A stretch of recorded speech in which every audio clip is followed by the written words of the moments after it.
అందరికీ స్వాగతం. అవతార్ ఈ పదం వినగానే మనలో చాలామందికి ఏం గుర్తొస్తుంది? బహుశా ఒక వీడియో గేమ్ క్యారెక్టర్ లేదా సోషల్ మీడియా ప్రొఫైల్ పిక్చర్ కదూ?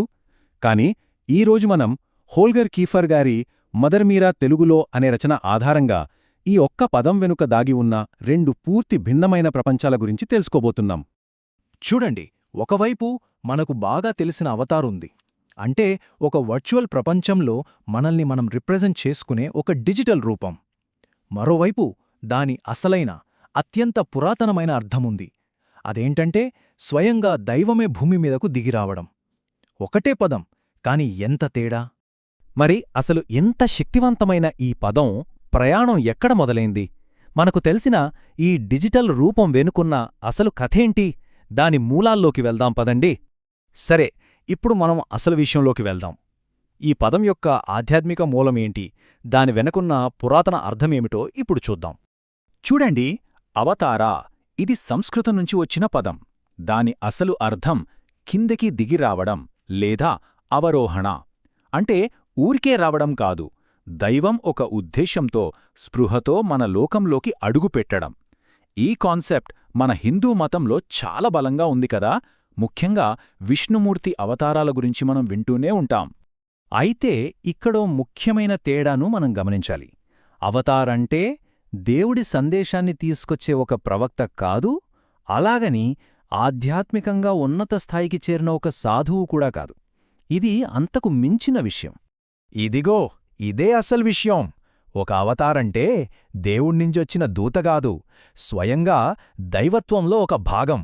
మనలాగే రక్తం, మాంసంతో మన మధ్య జీవించడం. ఆలోచిస్తేనే ఎంత గొప్ప భావన కదా ఇది. ఇంతకీ అసలు ప్రశ్నేంటంటే, అంత శక్తివంతమైన దైవం ఎందుకు మానవ రూపంలో మన దగ్గరికి రావాలి? ఈ దైవిక అవతరణల వెనుకున్న అసలు కారణమేంటి? నెక్స్ట్ సెక్షన్లో దీని గురించే చూద్దాం. ఈ మొత్తం కాన్సెప్ట్కి ఇదే గుండెలాంటి ప్రశ్న. ఒక అవతార్ యొక్క మిషన్ ఏంటి? వాళ్ళసలు ఎందుకు వస్తారు? ఒక అవతార్ రావడం వెనుక ముఖ్య ఉద్దేశ్యాలు కొన్ని ఉన్నాయి.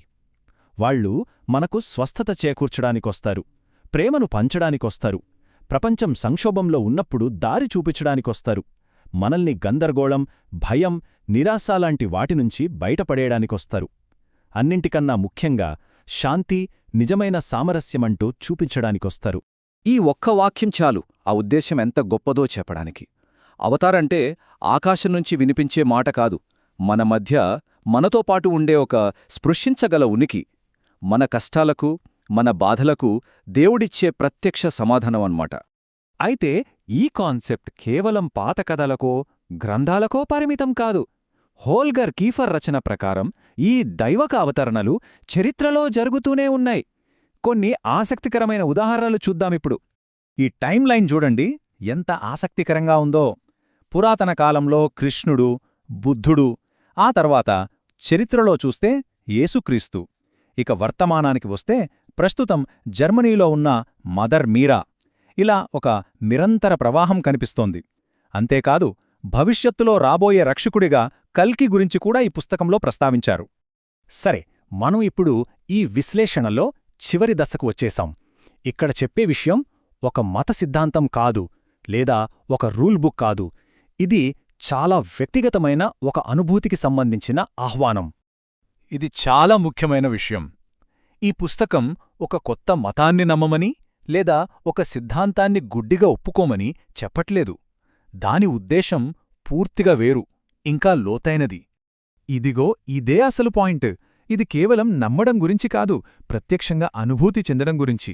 ఇదొక సమావేశానికి, ఒక ముఖాముఖికి ఆహ్వానం లాంటిది.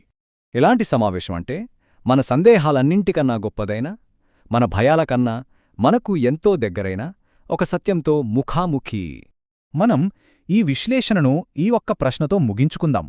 మత సిద్ధాంతాలకు, నమ్మకాలకు అవతల మన సందేహాలన్నిటినీ దాటిపోయే ఒక సత్యంతో సమావేశమైతే ఆ అనుభవం నిజంగా ఎలా ఉంటుందంటారు? ఆలోచించండి.